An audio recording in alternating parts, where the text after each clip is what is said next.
saya mengajak kita bersama untuk kita merenungkan kebenaran firman Tuhan yang diambil dari Mazmur 112.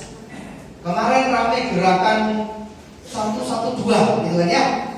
Sore hari ini saya mengajak kita merenungkan dari pasal 112, kitab Mazmur 112. Mazmur 112 kita akan membaca ayat yang pertama sampai ayat yang ke-10.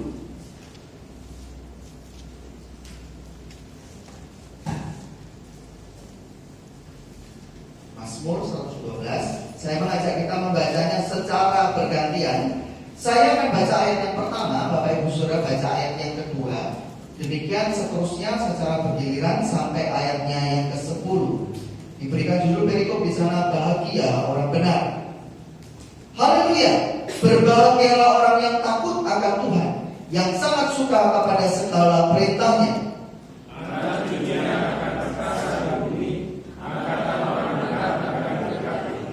Harta dan kekayaan ada dalam rumahnya, kebajikannya tetap untuk selamanya.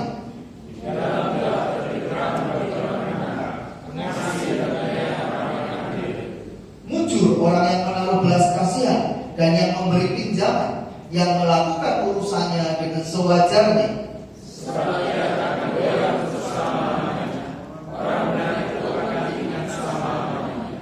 Ia tidak takut kepada kabar celaka, hatinya tetap penuh kepercayaan kepada Tuhan.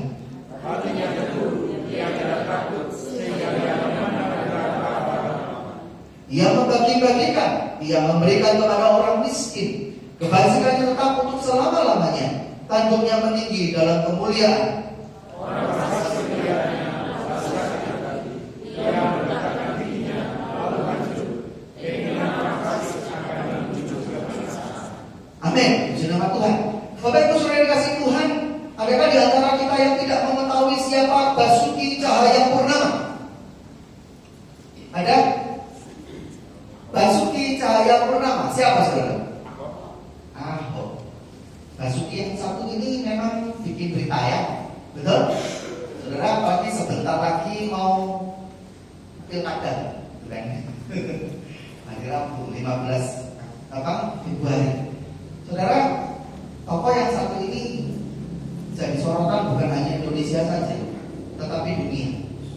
Saya coba membayangkan begitu ya, kalau dia tidak jadi maju dalam gubernur di periode berikutnya, sudah ada 11 negara yang minta dia jadi gubernur atau wali kota. Singapura, Jerman, saudara, dia tidak kekurangan tawaran. Tapi sore hari ini saya mengajak kita tidak bicara soal Basuki Cahayapurnama. Saya mengajak kita bicara soal Basuki yang lain. Namanya Basuki Hariman. Adakah yang pernah dengar namanya? Saudara, seorang Basuki Hariman itu sempat mewarnai media kita, berita di koran-koran gitu ya, karena dia tertangkap tangan KPK 25 Januari 2017. Dia ditangkap KPK di kantornya, kira-kira sore seperti ini. Dia ditangkap KPK dengan dakwaan dia turut serta di dalam usaha menyuap salah seorang hakim MK, Patrialis Akbar. Saudara, bagi kita mungkin berita ini bukan berita yang menarik, apa urusannya dengan kita? Toh terlalu sering kita merasa kita mendengar orang ditangkap KPK itu satu hal yang biasa, betul? Tetapi yang membuat berita ini menjadi luar biasa adalah diketahui ternyata bahwa seorang Basuki Hariman ternyata selain sebagai importer daging dari luar negeri, saudara, dia adalah seorang pendeta.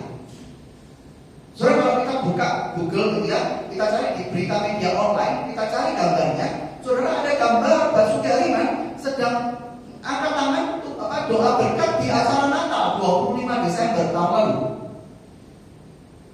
Dia adalah ketua sinode salah satu gereja besar di Jakarta. Tetapi tepat 1 bulan kemudian, 25 Desember, fotonya lagi angkat tangan berdoa gitu ya.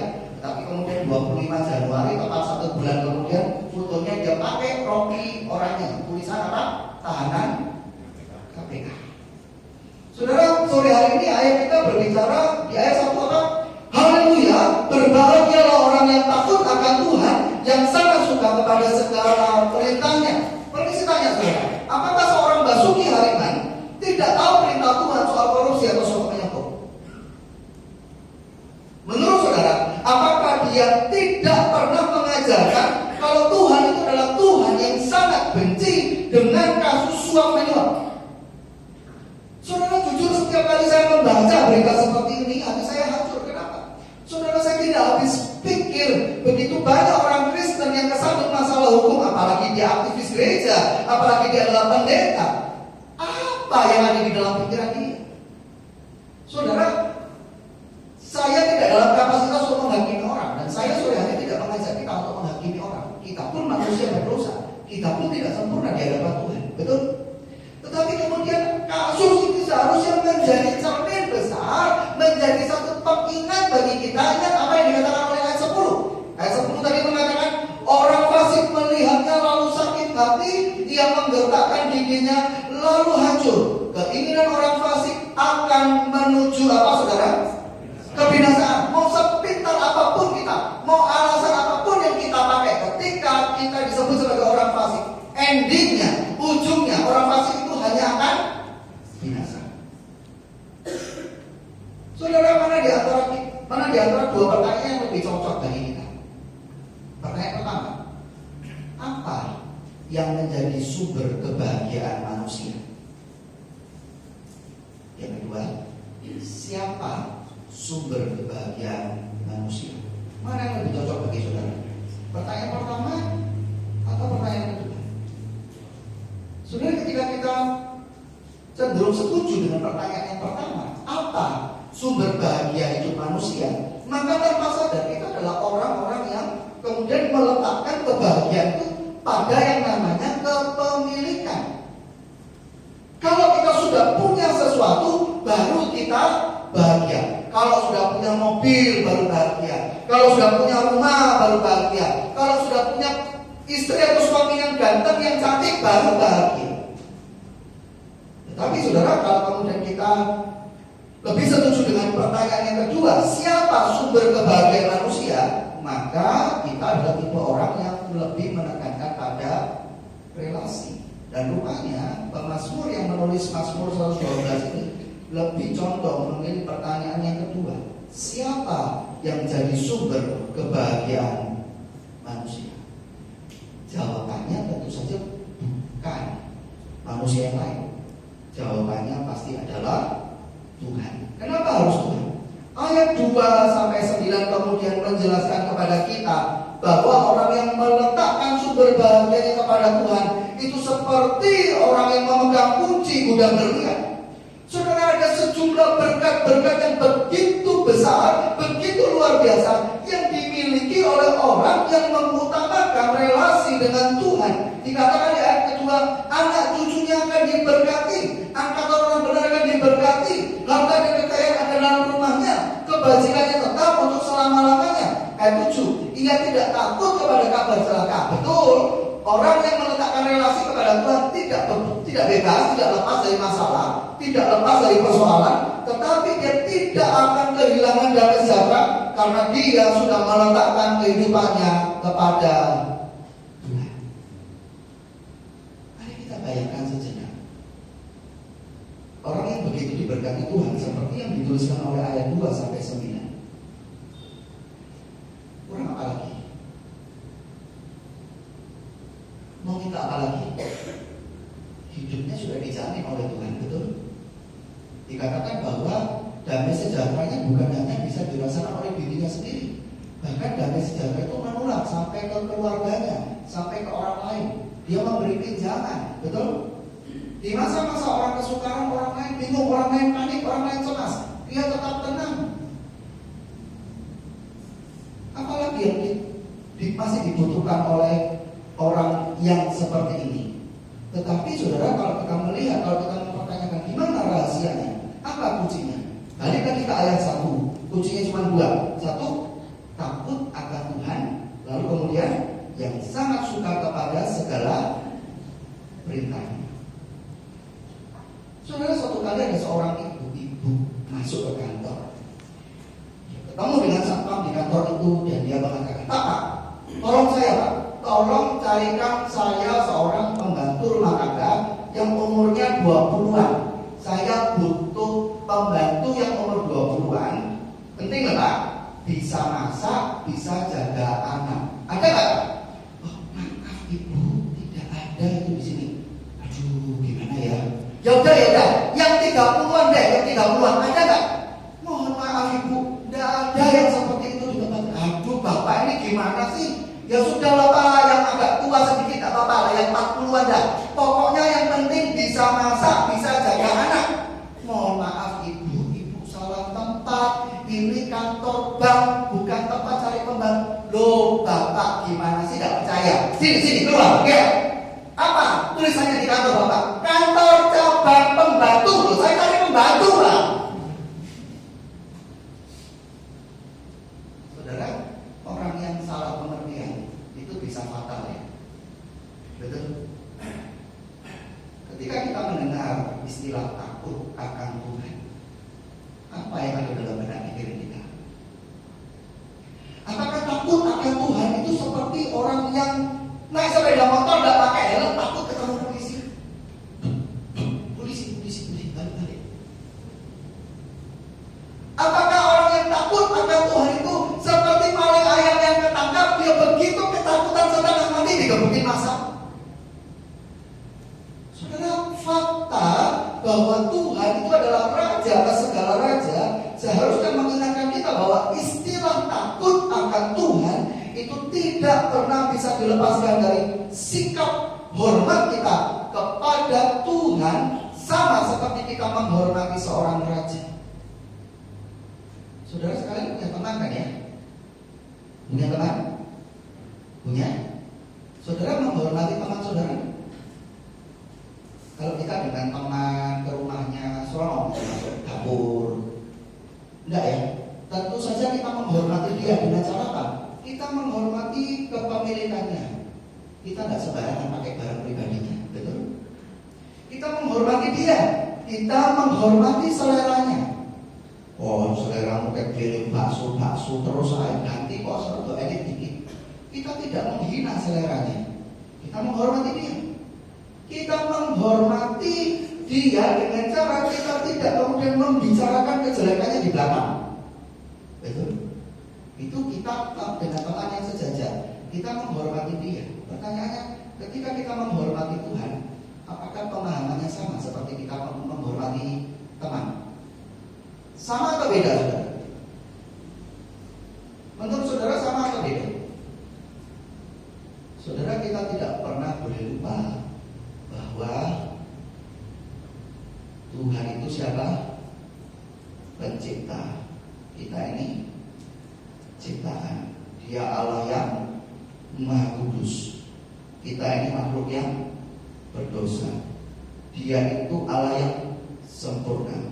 Kita ini penuh dengan kekurangan. Jadi penghormatan kita kepada Tuhan sama seperti kita menghormati teman. Harusnya lebih. Betul? Kita yang cukup tahu diri seperti ini, kita datang kepada Tuhan dengan sikap bukan takut, ketakutan bukan, tetapi kita menghormati dia sebagai seorang raja yang berdaulat, yang berkuasa atas kehidupan kita. Saudara, memang kitab Ibrani mengatakan kita boleh dengan berani menghadap tahta kasih karunia Allah. Tetapi ini tidak kemudian menjadi alasan pembenaran untuk kemudian kita sembrono memperlakukan Tuhan sama seperti kita memperlakukan Tuhan kita sendiri. Coba kita buka Hagai 1 ayat yang ke-6. Kitab Hagai pertama ayat yang ke-6.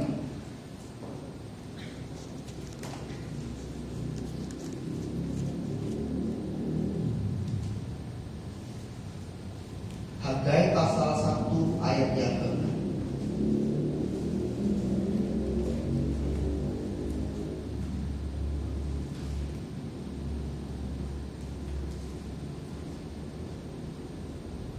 Dikatakan di sana, kamu menabur banyak, tetapi membawa pulang hasil sedikit. Kamu makan, tetapi tidak sampai kenyang. Kamu minum, tetapi tidak sampai puas. Kamu berpakaian, tetapi badanmu tidak sampai panas. Dan orang yang bekerja untuk upah, ia bekerja untuk upah yang ditaruh dalam pundi-pundi yang berlubang. Ayat 9. Kamu mengharapkan banyak, tapi hasilnya sedikit. Dan ketika kamu membawanya ke rumah, aku Tuhanmu menghembuskannya. Oleh karena apa? Demikianlah firman Tuhan semesta alam. Oleh karena rumahku yang tetap menjadi reruntuhan, sedang kamu masing-masing sibuk dengan urusan rumahnya sendiri. Saudara, kitab Hagai ini adalah satu kitab yang isinya adalah teguran Tuhan kepada bangsa Israel yang tidak memperhatikan kehidupan ibadahnya. Pada waktu kitab ini ditulis, bangsa Israel memang dalam kondisi baru pulang dari pembuangan. Tetapi itu kemudian tidak jadi alasan pembenaran bangsa Israel bisa melalaikan ibadahnya. Mereka boleh tidak menghormati Tuhan dengan mengabaikan urusan ibadah. Saudara, ketika ini mereka sibuk bekerja, mereka lebih mementingkan urusan rumahnya sendiri daripada ibadah. Dan karena itu kemudian Tuhan membuat keadaan mereka seperti orang yang kantongnya lubang. Saudara pernah punya celana yang kantongnya lubang? Pernah? Saudara, apa yang terjadi ketika saudara masukkan sesuatu ke kantong itu? Betul? Sebanyak apapun saudara mengumpulkan, sebanyak apapun saudara mendapat, ketika itu masuk ke kantong yang lubang, apa yang terjadi? Orang lainnya akan menikmati, kita tidak akan menikmati. Seperti itulah kondisi orang yang kemudian main-main dengan urusan ibadahnya kepada Tuhan. Seperti itu kondisi orang yang kemudian sembrono sikapnya kepada Tuhan. Saudara, saya tidak berharap ada seorang pun di antara kita yang seperti itu. Tetapi peringatan Tuhan pada sore hari ini harusnya kemudian menjadi satu warning buat setiap kita. Apakah kita adalah orang yang selama ini sudah menaruh hormat kepada Tuhan seperti yang seharusnya? Ingat, Dia itu Tuhan, Dia itu Allah kita, Dia itu Raja yang berdaulat dan berkuasa atas kehidupan kita. Kita ciptaan, kita itu hambanya. Ini rahasia berkat yang pertama. Ketika kita ini takut, hormat akan Tuhan. Yang kedua, saudara, selain takut dan hormat akan Tuhan, dikatakan mereka yang diberkati, mereka yang berbahagia adalah mereka yang sangat suka kepada segala perintahnya. Saudara, sesungguhnya takut akan Tuhan dan suka dengan segala perintah Tuhan itu adalah dua perkara yang tidak mungkin bisa dipisah. Bagaimana orang yang dikatakan takut akan Tuhan bisa tidak melakukan perintah Tuhan? Mungkin tidak. Ini gambarannya seperti dua sisi satu mata uang logam yang berjalan bersama. Kalau orang itu mengatakan, aku ini orang yang menghormati Tuhan, maka di saat yang bersamaan dia akan berusaha sekuat tenaga untuk melakukan segala perintah Tuhan. Sebaliknya, kalau tidak ada niatan, tidak ada komitmen, tidak ada langkah iman untuk melakukan apa yang Tuhan perintahkan, maka kita bisa simpulkan dia bukan orang yang takut akan Tuhan. Analoginya seperti ini, saudara. Punya orang tua kan ya? Punya papa dan mama. Saudara, setiap kali papa dan mama mengatakan sesuatu, perkataan mereka ada nilainya enggak buat kita? Kita dengar baik-baik, kita perhatikan enggak ucapan mereka? Jawabannya mungkin tergantung apakah kita menghormati mereka sebagai orang tua kita. Betul? Buat anak yang tidak menghormati papa dan mamanya, setiap kali papa dan mama ngomong itu akan lebih terdengar seperti radio rusak. Papa mama ini cerewet, kakek ngatur. Betul? Tetapi kalau anak itu menghargai, menghormati orang tuanya, apa yang dikatakan oleh orang tua itu akan diperhatikan, akan dijaga baik-baik, akan dilakukan.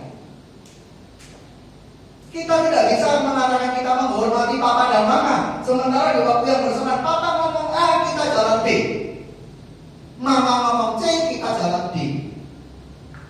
Orang bisa melihat kita sedang tidak menghormati orang tua. Sama, analogi yang sama terjadi dengan sikap kita kepada Tuhan. Ketika kita mengatakan kita ini menghormati Tuhan, ketika kita ini mengerti, tahu diri siapa Tuhan, siapa kita, maka di waktu yang bersamaan kita pasti akan punya komitmen, berusaha sekuat tenaga untuk melakukan segala perintah Tuhan. Saudara, suatu kali ada seorang tua yang bertemu dengan pemuda yang dikenal sebagai pemuda yang sangat sombong sekali di kampung itu. Orang tua ini mengajak pemuda ini untuk berjalan, saudara, ke arah hutan di luar desa. Saudara, orang tua itu mereka pun ketemu dengan satu pohon yang ininya masih segini. Orang tua itu menyuruh pemuda ini, coba kamu cabut pohon itu, bisa nggak? Wah, pemuda ini dengan sombongnya mengatakan gampang, dengan satu tangan dia tarik. Maka kecabutlah pohon itu sak akar-akarnya. Betul? Mereka kemudian melanjutkan perjalanan lagi, dan mereka menemukan satu pohon yang kali ini agak sedikit lebih besar. Orang tua ini mengatakan hal yang sama, cabut pohon itu, kamu bisa nggak? Tenang, gampang, bisa kok. Dia coba cabut, saudara, tapi kali ini dia harus pakai dua tangan dan agak ngeden sedikit, agak lama, betul? Ketarik, bisa ketarik sama akar-akarnya, tapi tidak segampang pohon yang pertama. Mereka pun jalan lagi, saudara. Kemudian mereka ketemu pohon yang tingginya 2 meter. Orang tua itu pun menyuruh pemuda ini melakukan hal yang sama. Kamu cabut pohon itu, bisa nggak? Mana bisa? Nggak mungkin dong, pohon sudah segede itu. Bisa sih, tapi harus pakai bulldozer. Betul? Orang tua itu mengatakan tepat perkataan. Sebuah kebiasaan, baik atau buruk, itu mirip seperti pohon.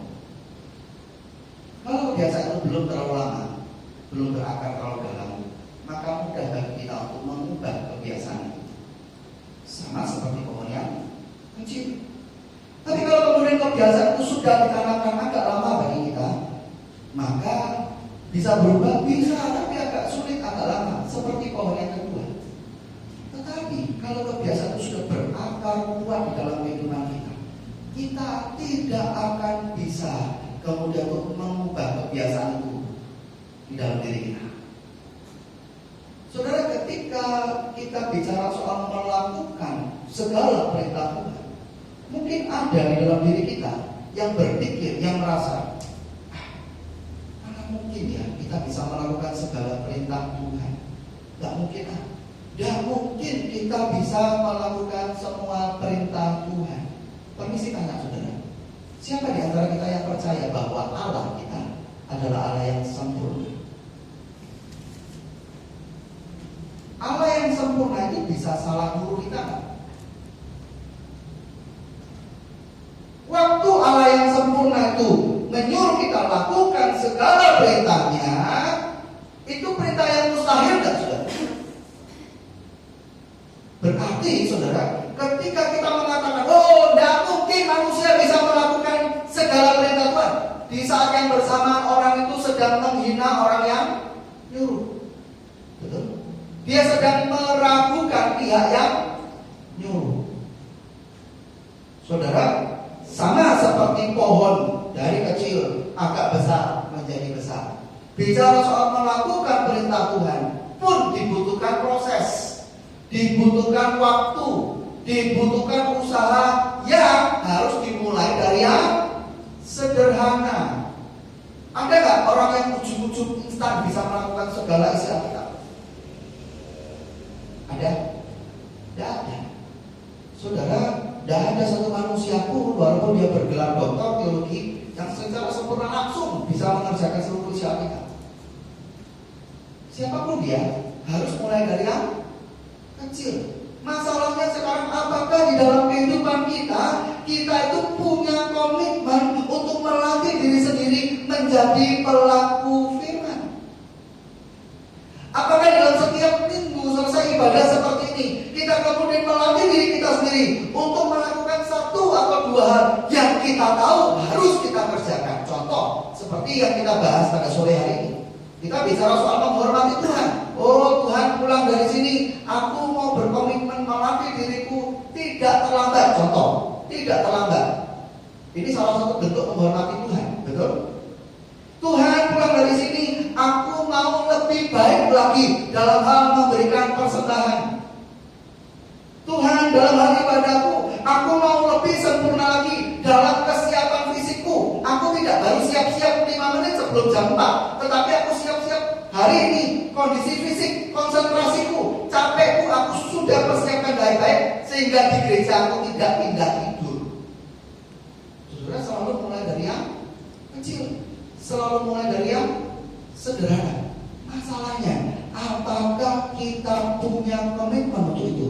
Apakah kita mau diubahkan? Apakah kita mau melatih diri kita untuk melakukan perintah Tuhan satu demi satu, sehingga akhirnya Tuhan perlukan kita melakukan segala perintah Tuhan. Bagi orang yang demikian, ada janji berkat. Kita ini disebut sebagai orang yang berbahagia. Mau berbahagia? Mau diberkati? Mau keturunannya diberkati?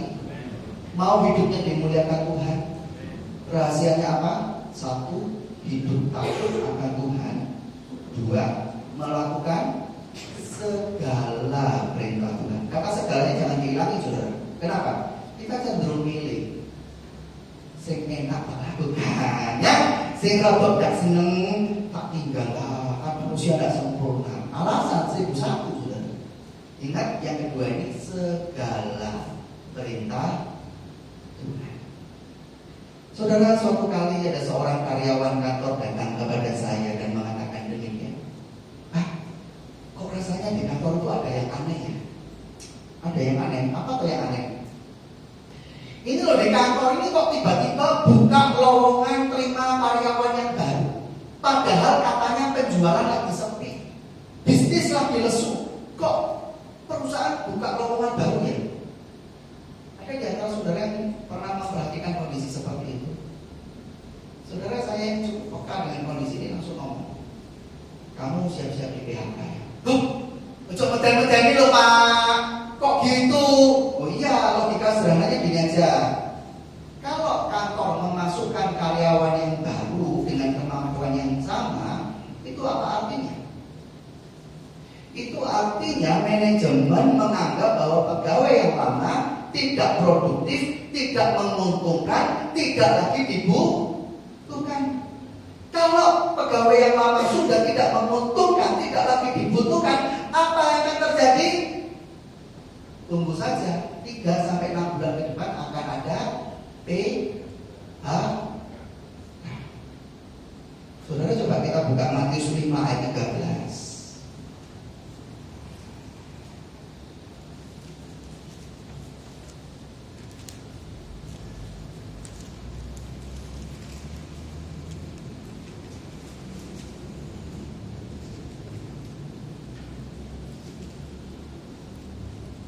Matius pasal 5 ayat yang ke-13 dikatakan di sana, kamu adalah garam dunia.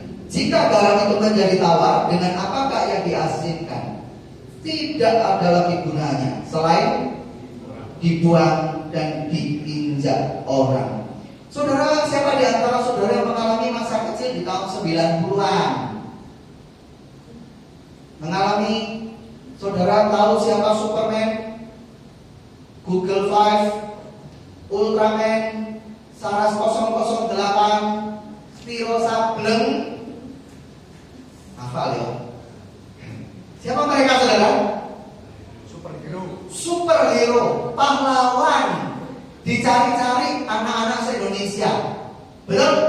Saudara, pada zaman kecil kita mungkin sempat percaya bahwa dunia mencari pahlawan-pahlawan seperti ini. Pada masa kecil kita nonton Wiro Sableng, wih, rasanya hebat ya kalau kita bisa jadi seperti Wiro Sableng, pintar pencaksilat. Mungkin orang seperti ini yang dicari oleh dunia. Saudara, saya mau katakan satu hal. Hari ini dunia tidak membutuhkan pahlawan seperti Superman atau Wiro Sableng. Hari ini dunia tidak mencari orang-orang yang bisa terbang atau pintar pencaksilat. Dunia kita hari ini mencari dan membutuhkan orang-orang yang hidupnya menggarami dunia, yaitu yang di sepanjang hidupnya mereka melakukan kebenaran. Saudara, mereka harus melihat orang-orang yang hidup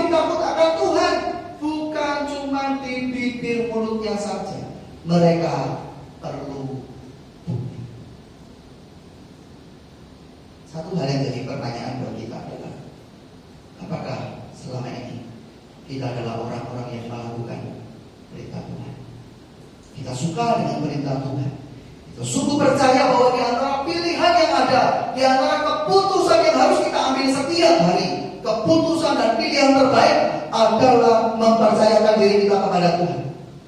Pilihan dan keputusan terbaik adalah melakukan kebenaran menurut standar firman Tuhan. Saudara, kalau selama ini hidup kita punya cara yang sama dengan dunia, cara berpikir kita sama dengan dunia, jangan heran kita dikatakan seperti garam yang sudah kehilangan rasa asin, dibuang dan diinjak orang. Saudara, apa yang bisa ditawarkan kekristenan hari ini? Cari pegawai agama Kristen, jadi nilai poin plus dah. Apa bedanya pegawai Kristen dengan yang enggak? Waduh nyolongin, waduh korupsi waktunya. Betul? Kekristenan hari ini tidak menawarkan apapun kepada dunia. Karena apa? Kehilangan rasa asiknya, tidak berfungsi lagi. Betul? Matius 5:13 mengatakan orang yang demikian hanya akan diinjak dan dibuang orang. Sementara saudara, kita lihat Mazmur 112 yang tadi kita baca. Ayat 6, orang benar itu akan diingat untuk selama-lamanya. Mau diingat orang? Mau hidupnya berdampak bagi sekitarnya? Mau hidupnya kemudian punya arti bagi orang sekitarnya? Antara Basuki Cahayapurnama dan Basuki Hariman, kira-kira mana yang akan dicari? Basuki yang mana? Basuki yang melakukan korupsi atau Basuki yang melakukan kebenaran? Yang melakukan kebenaran.